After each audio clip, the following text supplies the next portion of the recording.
네, 여러분 안녕하세요. 이페스 코리아에서 외환 전문역 2종 1과목과 2과목을 담당하고 있는 안준호 관세사라고 합니다. 오늘 저는 1과목과 2과목에 대해서 최대한 짧은 시간 안에 이렇게 여러분들이 집중해서 좀 봐야 될 것들 위주로 말씀드리려고 하고요. 제가 이렇게 교환을 드린 것이 있는데 자세한 내용은 교환을 참고하시면 될 것 같고, 제가 이제 강의할 때는 좀 전반적인 내용에 대해서 중요한 것들 위주로 설명을 판서를 통해서 드릴 수 있도록 하겠습니다. 네, 바로 진행하도록 하겠습니다. 첫 번째, 이제 무역에 대해서 한번 생각해 보도록 할게요. 네, 무역이라고 하는 것은 물품을 사고 파는, 그러니까 서로 간에 어떤 국내에 있는 누군가하고 해외에 있는 누군가하고 이렇게 거래를 하는 거라고 볼 수 있겠습니다. 무역을 하기 위해서는 저희가 기존에 청약이라고 하는 것이 있고 승낙이라고 하는 것들을 요구를 하게 됩니다. 청약이라는 것은 계약을 체결하고 싶다라는 의사를 표시하는 것이고요. 그다음에 승낙이라고 하는 것은 그거에 대한 동의의 의사표시라고 생각하시면 되겠습니다. 이 각각에 봤을 때 청약과 승낙은 필요한 요건들이 몇 가지가 있다고 보시면 되겠는데요. 첫 번째로 청약의 경우에는 세 가지 정도를 얘기하는 것이 있습니다. 그것은 특정한 누군가에게 제시가 되어야 한다라는 것을 저희가 특정성이라고 얘기를 하게 되고요. 최소한 이제 한 명이라 하더라도 특정된 자에게 제시가 되어야 한다라고 볼 수 있겠고, 두 번째로는 그것이 충분히 내용이 확정이 되어 있어야 한다라고 얘기하는 것이 있어요. 이 확정이라는 것들은 청약의 내용에 따라서 여러 가지가 나올 수가 있겠지만, 저희가 기본적으로는 물품에 대한 명세, 그다음에 그런 가격에 대한 부분들, 수량에 대한 것이 있을 경우에는 충분히 확정적이다라고 얘기를 하고 있습니다. 다음 세 번째 같은 경우는 이제 구속성에 대한 얘기를 하는 것이 있습니다. 구속이라 하는 것들은 상대방이 동의를 했다, 즉 승낙을 하게 됐을 때 그때 내가 그거에 따라서 계약을 체결하겠다는 의사를 갖고 있다라는 걸로 이해하시면 될 것 같고요. 이 세 가지가 모두 충족이 됐을 때 저희는 청약에 어떤 법적인 효력이 발생한다라고 얘기를 한다고 보시면 되겠습니다. 그리고 승낙 같은 경우는 이 청약의 내용에 따라서 결정이 된다고 보시면 될 것 같아요. 그래서 기본적으로는 승낙을 하게 됐을 때 경상의 원칙이라고 하는 것이 있습니다. 경상의 원칙이라 하는 것은 거울을 보는 내 모습과 거울에 비친 내 모습이 똑같은 것처럼 청약의 내용에 대해서 별도의 변경이나 추가하는 내용 없이 그대로 내가 수용한다라는 것으로 이해하시면 될 것 같고요.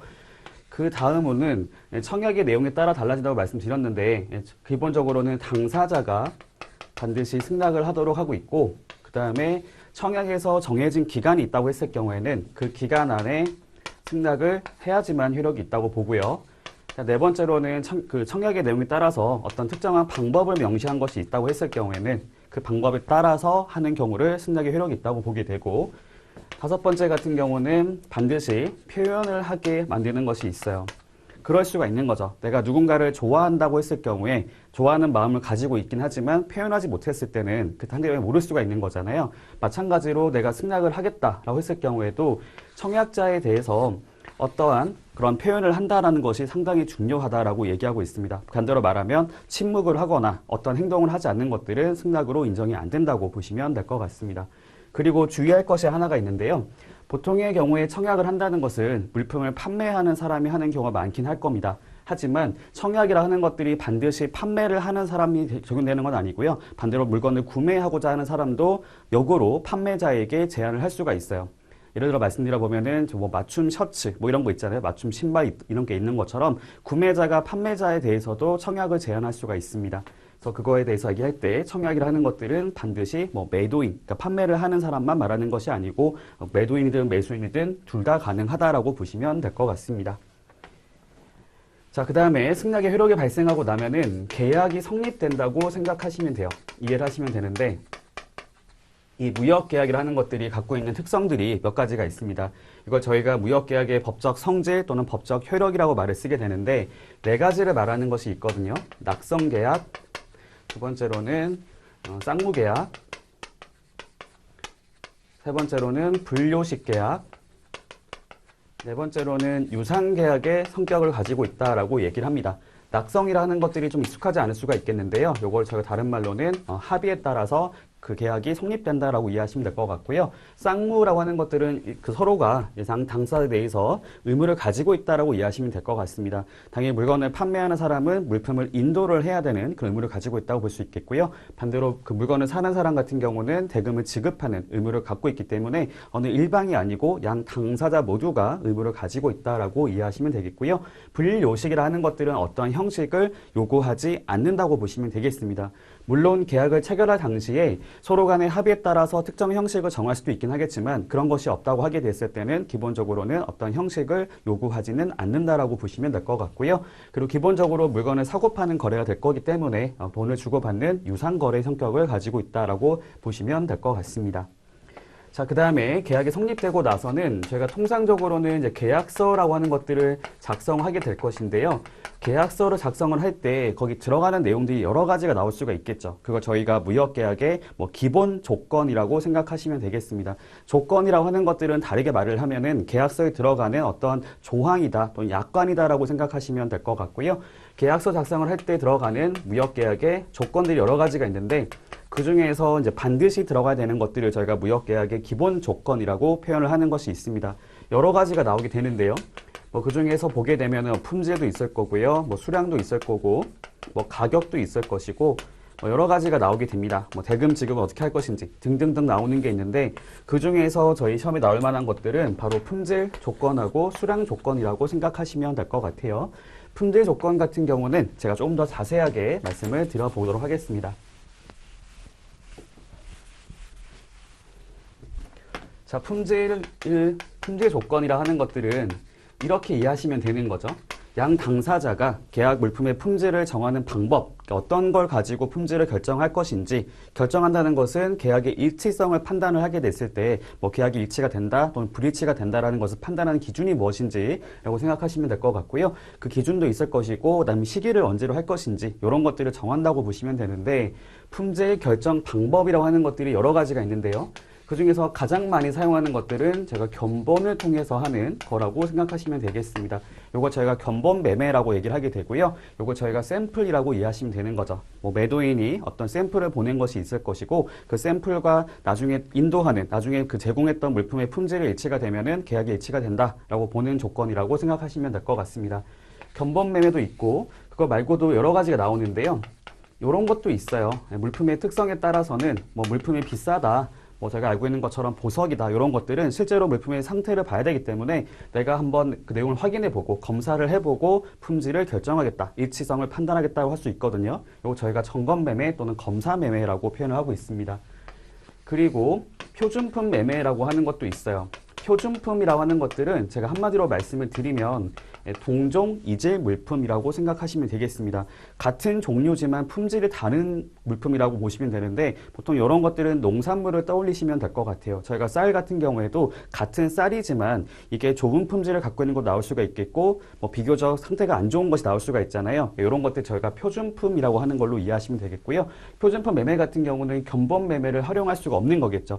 견본을 하기 위해서는 내가 견본으로 제시했던 물품의 품질이 대표성이 있어야 되는데 표준품 같은 경우는 그러지 못할 거잖아요. 그렇기 때문에 보통의 경우는 중간 등급의 품질을 가지고 계약이 일치하는 것으로 보는 것들이 많다고 보시면 되겠습니다. 요거 말고도 이제 물품의 특성을 봤을 때 명세서 매매라고 하는 것도 나올 수가 있겠습니다. 예를 들어 말씀드려보면요. 저희가 자동차나 어떤 선박 같은 것들은 샘플로 주긴 어렵잖아요. 이런 것들은 어떤 설계도라든지 어떤 기본적인 물품의 사양이라든지 이런 것들을 통해 가지고 계약의 일치성을 판단해 볼 수도 있다고 생각하시면 될 것 같고요. 이런 것들은 명세서 매매라고 표현을 하고 있습니다. 그리고 이거 말고도 유명한 어떤 브랜드가 있다고 했을 경우에는 그 상표만으로도 물품의 품질을 이제 가늠해 볼 수가 있다고 보시면 되겠습니다. 예를 들어 가지고 저희가 알고 있는 것처럼 어떤 고가품이 있다, 저희가 알고 있는 어떤 명품이 있다고 했을 경우에는 그 브랜드 자체가 어떤 품질을 결정하는 것으로 볼 수가 있겠고요. 이거 말고도 마지막으로는 규경 매매라고 해가지고 이런 것들 있죠. ISO 아니면 KS 이런 것처럼 어떤 국제적으로 정해져 있는 그런 표준을 내가 취득했다라고 하게 됐을 때는 계약을 일치한 것으로 보는 거라고 생각하시면 되겠습니다. 이 정도로 정리를 해보시면 될 것 같고요. 그 다음에 품질을 결정하는 시기가 나오는 것이 있는데 요거는 크게 보게 되면 두 가지로 얘기해 볼 수가 있겠습니다. 선적 품질 조건이 있고요. 그리고 양육품질 조건이라고 하는 것이 있습니다. 뭐 이것은 쉽게 말씀드리면은 계약 물품의 그 품질을 결정하는 시기가 선적할 당시를 가지고 하는 것을 선적 품질 조건, 물품이 도착했을 때, 양육했을 때 품질을 가지고 보는 것을 양육 품질 조건이라고 이해하시면 되겠고요. 뭐 이럴 수는 있을 것 같아요. 만약에 저희가 물건을 파는 입장이다 라고 생각해 보시면은 아무래도 요거보다는 요게 더 유리하겠죠? 그렇죠? 내가 지금 물품을 선적하고 나서부터는 그 이후에 발생하는 불이치가 있다더라도 그거에 대한 나는 책임이 없는 거다라고 보시면 될 것 같고, 반대로 양육 같은 경우는 매도인의 입장을 좀 불리하다고 볼 수가 있는 거겠죠. 내가 물품이 도착할 때까지 어떤 불이치가 발생하면 안 되기 때문에 운송 중에 발생하는 그런 위험들도 충분히 커버할 수 있도록 어떤 위험을 부담하는 것이 필요할 수가 있다고 보시면 되겠습니다. 크게 두 가지로 얘기를 해볼 수가 있겠고요. 넘어가도록 하겠습니다. 여기까지가 이제 기본적인 그 무역 계약에 대한 얘기라고 생각하시면 될 것 같습니다. 그리고 제가 들었던 교환에 가서 보시면은 제가 그 설명드렸던 내용 중에 저희 교환상에 지금 8페이지라고 된 게 있을 겁니다. 예, 무역 법규라고 하는 거 안에 보면은 무역관리 3대 법규라고 하는 것이 있는데요. 요거는 제가 크게 관세법, 대외무역법, 외국한 거래법이라고 하는 것이 있다고 보시면 되겠고요. 관세법이라 하는 것들은 쉽게 말하면은 물품의 이동에 대한 어떤 통제를 하는 거라고 보시면 되겠습니다. 쉽게 말씀드리면 물품을 수출하고 수입하는 과정에 대한 어떤 내용이 있다고 보시면 될 것 같고요. 저희가 수입하는 물품에 대해서는 일종의 통행세 같은 걸 내리게 만드는 게 있거든요. 저희가 그 관세라고 생각하시면 될 것 같고요. 그래서 관세를 부과하는 부분들, 그 다음에 수출입 물품의 어떤 그런 통관 절차에 대한 부분들이 관세법에서 규정되어 있다고 보시면 되겠고, 그 다음에 대외무역법 같은 경우는 무역에 관한 기본법, 통합법이라 말을 쓰게 되는데, 저희가 전반적으로 저희가 외국으로 하게 되는 그런 무역에 대한 전반적인 내용이 다 들어가 있다고 보시면 되겠습니다. 그렇죠. 무역에 관한 기본법, 무역에 관한 통합법이라 보시면 되겠고, 외국한 거래법 같은 경우는 외국한 거래를 하는 거에 대한 법률이라 보시면 되겠는데요. 우리나라에서 해외로 돈을 보내는 게 있다라든지 이런 게 있을 때 그거를 정부에서 관리를 하는 게 있다고 보시면 될 것 같아요. 그래서 대금을 송금하고 받는 거에 대한 어떤 규제를 하는 법률이 외국한 거래법이다라고 보시면 되겠습니다. 그래서 그 내용이 밑에 이제 나와 있게 되는 거고요. 이것도 저희 시험에 한 번씩 나오는 거기 때문에 체크를 해보실 필요가 있겠고, 그 다음에 우리나라 무역관리 제도의 특징은 여기 몇 가지가 나와 있게 되는데요. 뭐 저희가 통제를 하게 됐을 때 직접 통제라고 하는 것이 있고 간접 통제라고 하는 것이 있겠습니다. 직접 통제라고 하는 것들은 말 그대로 그런 기관에서 직접적으로 규제를 하는 거라 보시면 될 것 같고요. 간접 통제 같은 경우는 어떤 국가에서 직접적인 통제를 하진 않더라도 어떤 물품에 따라서 또는 거래에 따라서 이렇게 어떤 뭐 절차라든지 이런 것들을 통해 가지고 규제를 하는 것들을 간접 통제라고 보시면 될 것 같습니다. 여기 가보면은 대외무역관리 제도 같은 경우는 무역관리라고 하는 물품을 어떤 거래하는 거하고 돈을 주고받는 외환관리라고 하는 것을 나눠서 관리하고 있다고 나와 있는 거고요.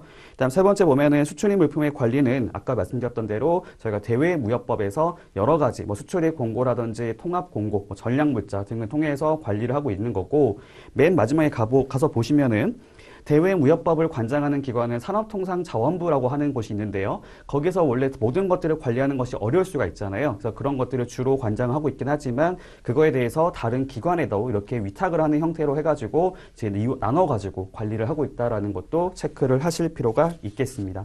넘어가도록 할게요. 자, 그 다음에 대외무역법에 대해서 말씀을 드리겠습니다. 대외무역법. 이것도 저희 시험에 종종 나오는 부분이라고 볼 수 있겠고요. 대외무역법 전혀 어렵지 않습니다. 아까 제가 말씀드렸던 것이 대외무역법은 무역에 관한 기본법이다, 통합법이다라고 말씀드렸는데요. 여기 보면은 일단은 그 대상을 먼저 얘기하는 것이 있어요. 대상. 대외무역법상 나와 있는 대상이라 하는 것들은 크게 세 가지로 얘기를 하고 있습니다. 첫 번째로는 물품을 얘기하는 것인데, 이 물품이라 하는 것들은 유체물 또는 유형물이라고 생각하시면 될 것 같아요. 어떤 형태를 갖고 있는 그런 것을 가지고 규제를 한다, 대상으로 한다고 보시면 되는데, 다만 여기 안에서는 유체물이라 하더라도 제외되는 것이 하나가 있습니다. 이게 뭐가 있냐면은 외국한 거래법에서 거래법에서 규제하고 있는 거래법상의 적용 대상이 되는 것들이 있는데, 이게 바로 지급, 수단 등이라고 보시면 될 것 같아요. 이런 것들은 제외를 하게 되어 있습니다. 왜 제외를 하는 거냐면 사실 이런 것들도 형태를 갖고 있는 거잖아요. 유체물이 되긴 하겠지만 어쨌든 외국한 거래법에서 따로 규정하는 것이 있기 때문에 굳이 대외무역법에서 중복해서 관리를 할 필요가 없다고 보시면 될 것 같아요. 그래서 이런 것들은 외국한 거래법의 적용 대상에 들어갑니다. 이 내용을 따라서 하시면 됩니다라고 보시면 될 것 같고요. 이거 말고는 또 두 가지 더 있는 거죠. 대통령령으로 정하는 용역이라고 하는 것이 있습니다. 대통령령으로 정하는 용역. 그리고 같은 건데요. 대통령령으로 정하는 전자적 형태의 무채물이라고 하는 것이 있어요. 전자적 형태의 무채물. 방금 제가 말씀을 드렸을 때 사실 대통령령으로 정하는 이런 말을 굳이 안 써도 된다고 생각할 수 있는데요. 이게 어떤 의미를 갖고 있는 거냐면 용역이라고 하는 것들이 상당히 범위가 넓을 수가 있잖아요. 그 범위를 좁혀준다고 보시면 되겠습니다. 그래서 대통령령으로 정하는 것에 대해서만 대상으로 다루고 있다. 밑에도 마찬가지인 거겠죠. 전자 형태의 무채물을 하는 것들이 여러 가지가 있는데 그중에서 대통령령으로 정하는 그런 것들만 대상으로 한다라고 해가지고 범위를 좁혀주고 있다고 보시면 되겠습니다. 네, 요거에 대해서도 이제 하나씩 보면서 말씀드릴게요. 여기서 이제 첫 번째, 물품은 뭐 추가로 말씀드릴 거 없는 것 같고요. 두 번째로 대통령령으로 정하는 용역이라고 하는 것들이 크게 두 가지로 얘기를 하는 것이 있습니다.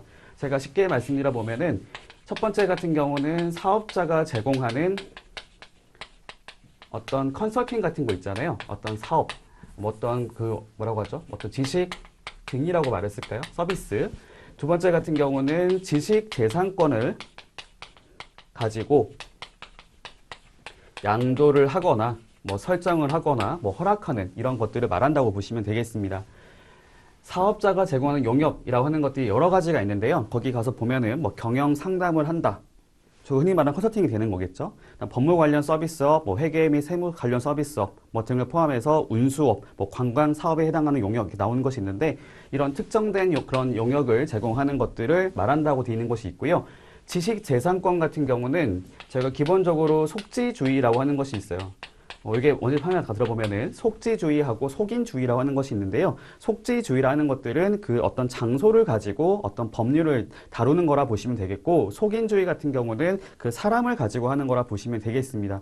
뭐 예를 들어 말씀드려 보면은 우리나라에서 뭐 어떤 외국인하고 한국인이 뭐 결혼을 했다라고 했을 경우에 반드시 한국법이 적용되는 건 아니고요. 그 사람이 지금 속인으로 봤을 때는 외국 국적을 하고 있는 사람이 있는 거잖아요. 그 경우에는 그 다른 나라의 법률도 적용할 수 있다라고 보는 것이 바로 속인주의라 보시면 되겠고, 우리나라에서 지금 발생된 거기 때문에 반드시 한국의 법을 따른다. 이런 것들은 속지주의라 보시면 되는데, 지식재산권 같은 경우는 속지주의를 택하고 있기 때문에 어떤 그 대상이 되는 범위를 좁혀주고 있는 것이 있습니다. 그래서 나오는 표현이 뭐냐면 여기 그 교재에 나와 있는 건데요. 교환에 보시면은 어디 보시면 되냐면 12페이지에 보시면 되겠습니다. 여기 보면은 뭐 국내 법령이나 대한민국이 당사자인 조약에 따라 보호되는 이런 말이 들어가 있잖아요. 이게 바로 속지주의를 의미한다고 보시면 될 것 같고요. 거기 안에 보면은 여러 가지가 있습니다. 특허권, 뭐 실용신안권, 뭐 디자인권을 포함해서 여러 가지 그런 권리를 이렇게 양도한다거나 아니면은 누군가에게 사용할 수 있도록 허락을 해준다거나 뭐 이런 것들에 대해서도 용역의 범위로 보고 있습니다. 이것도 한번 같이 정리해 주시고요. 다음에 전자적 형태의 무채물 같은 경우에도 언급을 하는 것이 있는데요. 전자적 형태의 무채물, 이런 것들은 크게 세 가지로 얘기하는 것이 있습니다. 첫 번째가 뭐냐면 소프트웨어라는 거죠. 소프트웨어라는 용어 저희가 익숙할 것 같은데요. 뭐 이런 것들이 들어가게 되고, 두 번째로는 이거 말고도 뭐 음향이라든지 뭐 부호라든지 뭐 문자라든지 이런 것들을 디지털 방식으로 제작하거나 처리한 것들을 말하고 있습니다. 그러니까 쉽게 말씀드리면은 그거 있죠. 저희가 뭐 영화 같은 거 볼 때 다운로드 받아서 볼 수가 있잖아요. 이런 것을 말한다고 보시면 될 것 같습니다. 세 번째로는 위에 나와 있는 두 가지 있죠. 이 두 가지를 같이 결합한 거, 집합체라고 말을 하는 것이 있고요. 요거 플러스 그 밖에 산업통상자무장관이 별도로 정해서 고시하는 것들도 여기 나와 있는 무채물로 보고 있다고 생각하시면 될 것 같습니다. 요거 간단히 말씀드렸고요. 자, 그러면은 그 무역이라고 하는 것이 뭔지도 같이 정리해 보도록 하겠습니다. 아까 제가 말씀드렸던 것이 그 대상을 말씀드렸던 거잖아요. 물품, 그다음에 용역, 전형적 무채물을 말씀드린 것이 있었는데, 대외무역법상 무역이라 하는 것은 수출과 수입을 말한다라고 얘기하고 있어요. 아까 언급했던 그런 대상들을 가지고 수출하거나 수입하는 것을 말한다라고 되어 있는 것이고, 수출 같은 경우에도 일단은 대상을 가지고 구분해서 정리하시면 되겠습니다. 첫 번째로는 물품을 가지고 얘기를 해볼 수가 있겠는데요. 물품 같은 경우는 크게 세 가지로 보는 것이 있어요. 첫 번째가 뭐냐면 국내에서 외국으로 물품이 이동하는 것 이렇게 말을 하고 있습니다. 쉽게 말하면 우리나라에서 외국으로 물건을 보냈다. 요거는 대외무역법상 수출의 정의에 해당된다고 보시면 될 것 같습니다. 근데 중요한 표현이 뭐냐면은 여기 앞에 붙는 표현들이 있거든요. 여기 아래 보면은 여러 가지 계약의 형태가 나오는 것이 있어요. 뭐 매매라든지 교환, 뭐 임대차라든지 뭐 사용대차, 증여 등을 원인으로 하는 이런 말이 붙어 있는데 그 말이 뭐냐면 유상거래든 무상거래든 불문하고라고 이해하시면 되겠습니다. 뭐 매매라든지 교환 뭐 이런 것들은 유상거래라 보시면 될 것 같고요. 뒤에 나와 있는 증여라든지 뭐 사용대차 같은 경우는 무상거래라고 보시면 되거든요. 이게 유상이든 무상이든 불문하고 우리나라에서 외국으로 물품이 이동을 했다. 요거는 수출의 정의에 해당된다고 보시면 됩니다. 그런데 하나 더 말씀드려보면은 국내라고 말씀드렸는데 저희가 국제법상 국내로 간주되는 영역이 하나 나오는 게 있어요. 그거 있잖아요. 운송수단을 말해봤을 때 즉 외국에 있는 거를 하더라도 우리나라 선박이 있다고 하게 되면은 그 선박도 그 나라로 간주가 되는 것이 있거든요. 그래서 여기 보면은 우리나라의 선박이라는 말이 나오는 게 있어요. 선박. 이 선박이 외국에서 뭐 채취를 하거나 채집하거나 포획한 물품을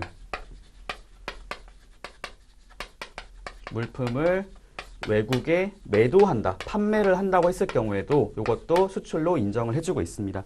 아까 제가 말씀드렸잖아요. 기본적으로는 국내에서 외국으로 물품이 이동하는 것을 말을 하는데 다만 우리나라로 간주되는 그런 장소에서 외국의 물건을 판매하는 것들도 수출의 정의에 같이 포함되어 있다고 보시면 되겠습니다. 자, 두 번째 가볼게요. 두 번째로는 이제 보세 판매장이라고 하는 것을 얘기하는 게 있어요. 사실 보세 판매장이라는 용어가 좀 익숙하지 않을 수가 있는데요. 이게 다른 말로 설명 들어보면은 면세점이라고 이해를 하시면 됩니다. 면세점. 면세점에서 중요한 표현이 뭐냐면 우리나라에서 생산된 물품을 즉 국내 생산 물품을 외국인에게 매도하는 것 이렇게 나와 있거든요. 그러니까 중요한 포인트가 뭐냐면 이거죠. 우리나라에서 생산된 거여야 되는 거고 외국인에게 판매가 됐을 때 수출의 정의에 해당되게 됩니다. 반대로 말씀드리면은 내가 외국에서 수입한 물품을 판매를 했다. 요거는 해당이 안 된다는 것이고요. 국내 생산 물품이라 하더라도 외국인이 아니라 이제 우리나라 사람이 내국인에게 판매를 했다. 요것도 수출의 정의에 해당되지 않는다고 보시면 되겠습니다. 그리고 세 번째가 있는데요. 세 번째 같은 경우는 국내가 아니라 외국에서 외국으로 물품을 인도한 경우를 얘기하는 것이 있어요. 인도로 말 쓴 게 뭐냐면은 인도라고 하는 것들은 쉽게 말해서 그냥 판매라고 이해를 하시면 될 것 같아요. 아까 여기 같은 경우는 유상, 무상을 불문하기 때문에 그냥 이동이라 말을 쓴 거였는데 여기서는 인도라고 말을 쓰게 되고요. 외국에서 외국으로 물품이 인도된다. 이거 저희가 보통의 말을 쓸 때는 외국 인도라고 말을 쓰게 되는데요. 이 경우에도 수출로 인정해준다라고 말을 씁니다. 다만 중요한 표현이 있어요. 요건 다 인정하는 것이 아니고 반드시 돈을 받고 물건을 팔았을 때를 전제로 하고 있습니다. 유상으로라는 표현이 반드시 들어가야 되거든요. 유상으로 물품을 외국에서 외국으로 인도를 했다. 그런 게 있을 때는 저희가 수출의 정의에 같이 포함을 시킨다고 보시면 되겠고 유상거래가 아니라 그냥 내가 무상으로 했다고 했을 경우는 수출의 정의에 해당되지 않는다고 보시면 될 것 같습니다. 자, 이게 지금 물품을 가지고 말씀을 드렸던 거고요. 물품 말고 나머지 두 개는 되게 간단하게 정리할 수가 있습니다. 아까 언급했던 것이 용역이었던 것이고 또 하나가 전자적 형태의 무채물이었잖아요. 요것들은 그 장소를 가지고 얘기하는 것이 아니라 둘 다 거주자가 비거주자에게 제공한 것을 말한다고 보시면 될 것 같아요. 요거는 다시 말씀드릴 건데요. 거주자, 비거주자는 외국 한 거래법에 가면 나오는 개념들이 있습니다.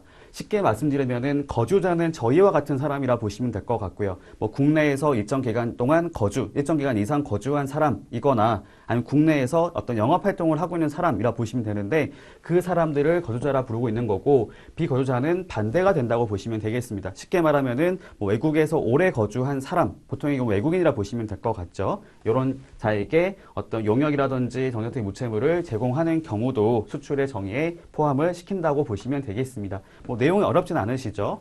네, 이렇게 정리하면 되겠고요. 수입 같은 경우는 반대로 보시면 됩니다. 반대로 보긴다는 것은 물품 같은 경우는 외국에서 국내로 그다음 외국에서 외국으로 물품을 이렇게 사들이는 것도 해당된다 보시면 되는데, 다만 보세 판매장 같은 경우는 수출이라고 하는 거 전제로 하고 있는 거기 때문에 수입에서는 이게 통째로 빠져 있다고 보시면 될 것 같고요.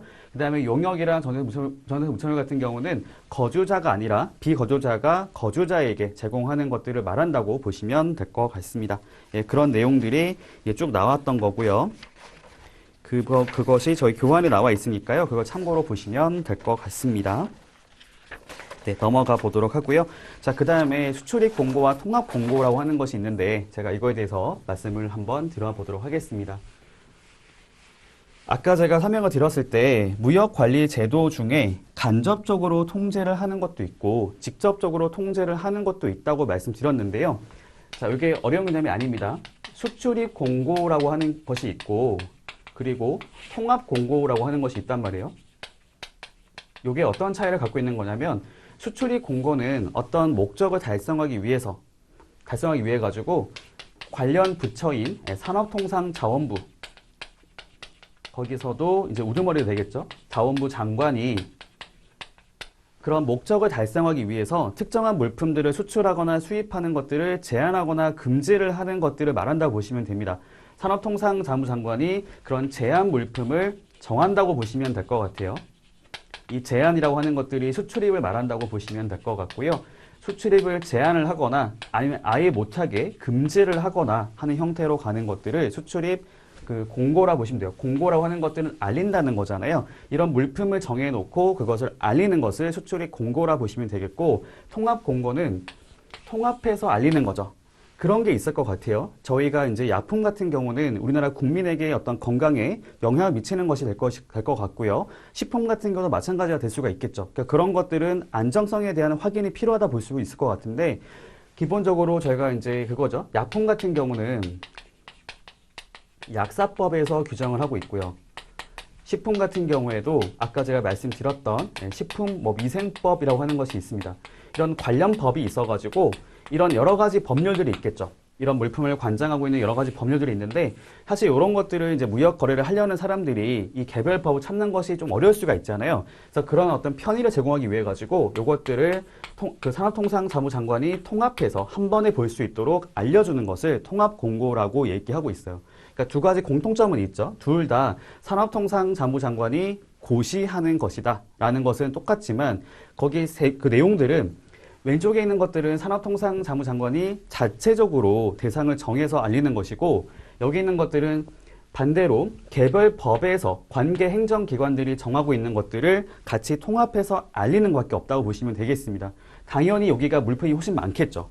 종류가 많을 것 같고요. 이 두 가지는 서로 독립적으로 운영이 되는 거기 때문에 이렇게 될 수가 있어요. 통상적으로 봤을 때 두 가지 모두 걸리는 건 별로 없긴 하겠지만, 만약에 내가 수입하는 물품이 양쪽 모두에 해당이 된다고 했을 경우에는 이것을 각각 그런 그 내용들을 절차를 이행했을 때만 물품을 수입할 수 있다고 보시면 되겠습니다. 서로 독립적으로 운영을 하고 있다라는 것이고요. 네, 이게 수출입 공고와 통합 공고에 대한 내용이었습니다. 그리고 전략물자라고 하는 말이 나오는 게 있거든요. 전략물자라고 하는 것들은 쉽게 말씀드리면은 전쟁 무기로 이해하시면 좀 이해가 빠를 것 같습니다. 그러니까 그렇게 되겠죠. 사실 전쟁 무기를 거래하는 것들은 제한이 될 거잖아요. 근데 전쟁 무기는 아니지만 전쟁 무기로 사용될 가능성이 있는 물품들도 저희가 전략물자라고 표현을 쓰고 있습니다.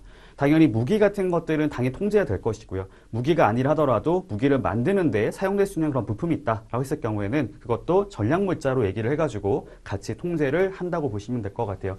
전략물자 같은 경우는 기본적으로 수출을 통제하는 것이다라고 이해하시면 되겠습니다. 요거는 국제적으로 다 통제를 하고 있는데요. 수출하는 물품을 통제한다. 그 말인즉슨 반드시 관련 기관의 허가를 받아야 한다라고 말을 씁니다. 허가라고 하는 것들은 저희 행정 절차상 원칙적으로 안 되는 거예요. 금지되어 있는 거지만 예외적으로 허용해 주는 경우를 제가 허가라고 말을 쓰게 되는데요. 이런 전략물자를 수출하는 경우에는 반드시 관계기관의 허가를 받아야 한다라는 그런 규정이 있습니다. 이게 바로 전략물자 수출 통제라고 이해하시면 될 것 같습니다. 네, 제가 말씀드렸던 내용들이 이제 14페이지에 나왔던 거고요. 전략물자라고 하는 것들을 내가 판정을 하는 것에 관련해서 판정하는 것들은 뭐 기관을 통해서 받는 방법이 있고 아니면 스스로 판정할 수도 있는데요. 스스로 판정하는 것들을 저희가 자가 판정이라고 말을 쓰게 되고 어떤 전문 기관 통해서 판정받는 것을 저희가 전문 판정이라고 표현을 하고 있습니다. 예, 그게 밑에 나와 있는 거니까 참고하시면 될 것 같고요. 넘어가겠습니다. 자, 그 다음에 수출입 실적이라고 나오는 것이 있는데 이건 제가 간단하게 말씀드리고 넘어가도록 할게요. 저희가 기본적으로 수출을 하거나 수입하게 됐을 때는 그 정부에서 어떤 실적을 인정하는 것이 있는데요. 원칙적으로 수출 같은 경우는 저희가 수출 신고 가격인 FOB 가격이라고 하는 것이 있고 반대로 수입할 때는 CIF 가격을 가지고 인정하는 게 있어요. 이게 기본적인 원칙인 것이고 그런 두 가지 모두는 유상으로 하게 됐을 때만 실적으로 인정해 줍니다. 무상으로 하는 거래 같은 경우는 인정을 안 해주거든요. 그래서 기본적으로 유상으로 이루어지게 되는 뭐 수출이 있다거나 수입이 있다고 했을 경우는 수출 실적 또는 수입 실적을 인정해 주는 게 있다고 보시면 되겠고요. 그런 실적이 쌓였을 때는 나중에 저희가 무역금융이라고 해가지고 어떤 내가 무역을 하기 전에 필요한 돈이 있는데 대출을 받고 싶다라고 하는 것들을 이제 국가에서 이렇게 지원해주는 제도가 있는데 그런 것들을 할 때 실적에 따라서 이제 보다 지원을 받을 수가 있다고 보시면 될 것 같습니다. 그래서 밑에 나와 있는 것처럼 이제 인정 금액은 수출은 FOB 가격, 수입은 CIF 가격으로 이루어지게 되는데요. 근데 예외적으로 나오는 것들이 몇 가지가 있는데 그중에 제가 대표적으로 몇 가지만 설명을 드리고 가도록 하겠습니다. 저희가 나중에 나오는 개념 중에 중개무역이라고 하는 것이 있어요. 중개무역이라고 하는 것들을 알고 계실 수 있을 것 같아요. 중개무역, 여의무역입니다. 요거는 쉽게 말씀드리면은 물건을 싸게 사와서 비싸게 판다고 보시면 됩니다. 여기 A, 뭐 B, C가 있어요. 근데 A와 B도 거래를 한 거죠. 최초에 이 사람이 수출을 한 것이고 이 사람이 수입자였는데 다음 거래에서는 이 사람이 수출자가 된 것이고 반대로 수입자가 됐다고 보시면 되겠습니다. 그러니까 무슨 말을 하는 거냐면 이 B라고 하는 사람이 중개업자라 보시면 되겠는데요. 내가 50원의 물건을 사서 이 사람에게 80원에 팔았다라고 하는 거라고 이해하시면 돼요. 요거는 이제 30원만큼을 이득을 본 거죠. 저희가 기본적으로는 수출 신고한 가격을 가지고 실적으로 인정해 주고 있는데 요거는 이것만 지금 인정해 주는 게 아니라 여기서 요걸 빼준다고 보시면 됩니다. 왜냐하면 국내에서 발생한 부가가치라고 하는 것들이 온전히 얘가 나오는 게 아닌 거잖아요. 내가 이만큼을 매입해서 매출을 일으킨 거기 때문에 여기 수출 신고 가격에서 수입 신고 가격을 뺀 나머지 만큼을 저희가 가득액이라는 말을 쓰게 되는데 가득액만큼만 수출 실적으로 인정을 해준다라고 보시면 되겠습니다.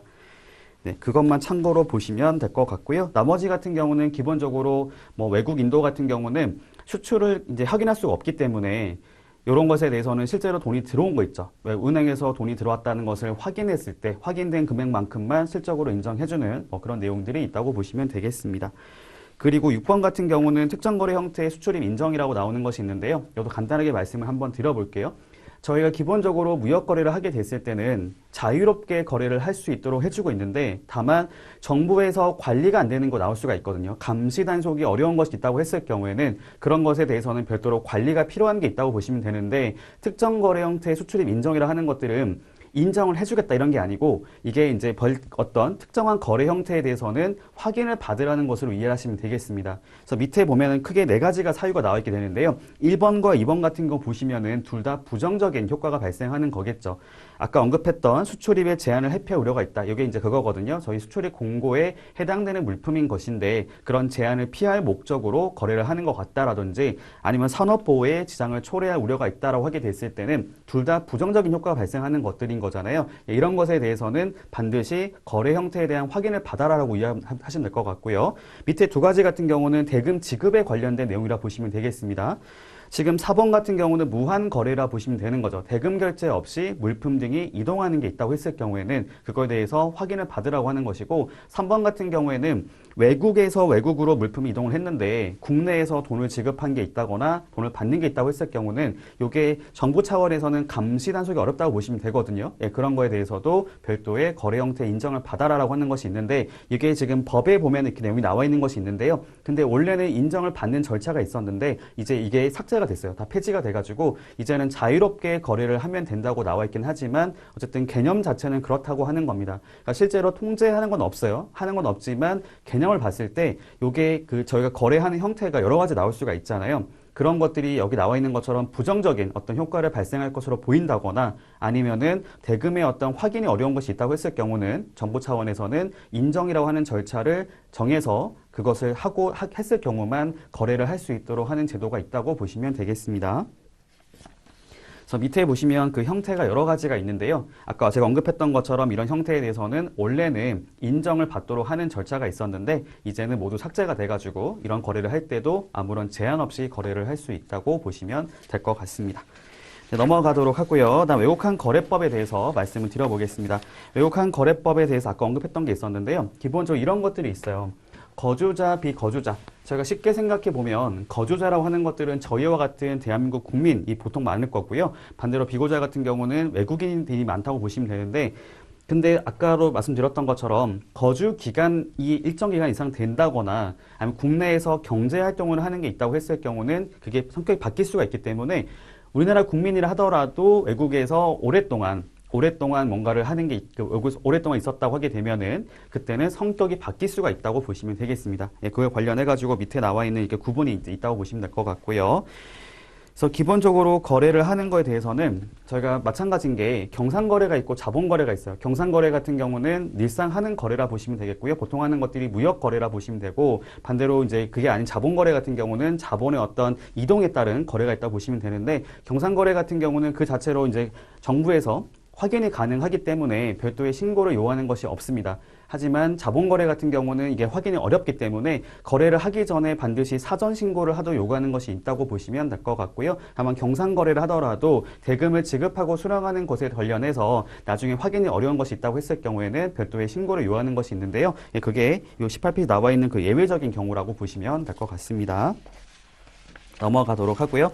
다음 19페이지 나와 있는 임대차 계약 신고 같은 경우도 저희 시험에 종종 나오는 거기 때문에 이것도 반드시 챙겨보실 필요가 있는 부분이다 라고 말씀을 좀 드리겠습니다. 신고 예외 같은 경우는 그거예요. 저희가 외양 운송업자라고 하는 그 외양 운송업자하고 국내 그다음에 비거주자들 간에 선박을 빌리는 선박이나 어떤 항공기를 빌리는 게 있다고 했을 경우에 그것이 1년 미만이다라고 하게 되면은 그건 신고를 하지 않는 걸로 나와 있게 되고요. 1년 이상이 됐다고 했을 경우는 외국환행 신고를 하는 것이 있고 그다음에 그것을 아예 통째로 넘기는 소유권을 이전한 조건으로 이렇게 임대를 하게 됐을 때 임대차 하게 됐을 때는 그거는 한국은행에다가 신고를 하는 게 있다고 보시면 될 것 같습니다. 그리고 계약 건당 미하 3천만 불 이하인 것들은 외국한 은행에 신고하는 것이 있고요. 그게 초과되는 것들은 한국은행에 신고하는 게 있다고 보시면 되겠는데 두 개 차이가 뭐냐면 한국은행에 신고하는 것들이 아무래도 좀 더 이제 힘들다고 보시면 될 것 같아요. 한국은행이 되게 많지가 않잖아요. 또 내가 거래하는 은행이 아닐 거기 때문에 기본적으로 내가 거래하고 있는 외국한 은행들이 있죠. 뭐 우리은행, 뭐 하나은행 등등 여러 가지가 있잖아요. 그 은행에 가서 신고를 하는 게 더 편하기 때문에 저희가 금액이 적고 좀 빈번하게 발생하는 것들은 외국한 은행에 가서 신고하는 것이 있고요. 그다음에 그것이 금액이 크다, 뭐 확인이 필요한 게 있다고 했을 경우는 한국은행에다가 신고를 요하는 것이 있다고 보시면 될 것 같습니다. 네, 그 다음에 인코텀즈에 대해서 말씀드릴게요. 인코텀즈 같은 경우는 상당히 중요하고요. 일단 여기 그 그림이 잘 나와 있기 때문에 교환을 보면서 제가 말씀을 드리겠습니다. 인코텀즈라고 하는 것들은 저희가 ICC라 부르는 국제상업회의소라고 하는 곳에서 만들어 놓고 있는 규칙이라 보시면 될 것 같고요. 규칙이라 하는 것들은 양 당사자의 합의만 있으면 그게 바로 적용이 가능한 것이고 어떤 강제성이 있는 건 아니라고 보시면 되겠습니다. 그래서 여기 나와 있는 것들이 총 11가지가 있는데요. 여기 보면은 XWOX부터 DDP까지 이렇게 총 11가지가 있게 되고 이게 기본적으로는 매도인과 매수인의 어떤 권리와 의무에 대한 내용들을 정하고 있다고 보시면 되겠습니다. 그래서 넘겨보시면은 그 내용이 이제 자세하게 나와 있는 것이 있어요. 여기 보면은 이 그룹, 그다음 F그룹, C그룹 같은 경우는 선적지에서 물품의 인도를 마치는 조건이라 보시면 되겠고 반대로 D그룹 같은 경우는 목적지에서 인도를 마치는 거라고 보시면 될 것 같습니다. 그래서 밑에 가 보면은 이것도 규정하는 사항, 뭐 다루지 않은 사항이 좀 나오게 되고요. 넘겨보면은 기본적으로 이런 원칙이 있습니다. 인코텀즈 같은 경우는 물품의 인도를 마치게 되면 인도를 하는 장소 자체가 위험을 이전하는 장소라고 보시면 됩니다. 그러니까 내가 지금 매도인 같은 경우에 물품의 인도를 마쳤다라고 하는 말들은 이것은 위험도 그때 이전된다라고 보시면 될 것 같고요. 그래서 그 내용이 지금 인도 장소는 기본적으로 위험 이전 장소가 된다. 그다음에 비용도 그때 이전된다라고 말을 하게 되지만 다만 비용 같은 경우 다른 게 하나가 있는 게 뭐냐면 C그룹 같은 경우는 이게 인도를 마친 것에 끝나는 것이 아니고 인도된 이후에 목적지에 도착할 때까지 비용을 매도인이 추가로 부담하는 게 있다 보니까 C그룹 같은 경우는 인도 인도 장소가 그 비용의 분기점이 되지 않고 인도 장소 이후에 비용이 추가로 발생한 게 있기 때문에 이것만 좀 다른 점이 있다고 보시면 될 것 같습니다. 그래서 기본적으로 통관 의무 같은 경우에도 거주하는 사람이 통관을 하는 게 원칙이고요. 다만 예외적으로 뭐 DDP라든지 엑스웍스 같은 경우는 상대방이 거주하지 않더라도 그 의무를 다하도록 하는 것이 있다고 보시면 되겠습니다. 네, 나머지 넘어가도록 하고요. 8번에 보시면 적재 비용과 양화 비용 부담이라고 하는 것이 저희 시험에 종종 나오는 것인데 요거를 좀 참고로 잘 보시면 될 것 같습니다. 요 나머지 대금의 결제 파트 같은 경우는 저희가 이 과목에 가서 보면은 자세하게 또 다루는 것이 있기 때문에 그때 추가로 좀 더 말씀드려 보도록 하고요. 1과목은 여기서 일단 정리를 하고 2과목 때 다시 뵙도록 하겠습니다.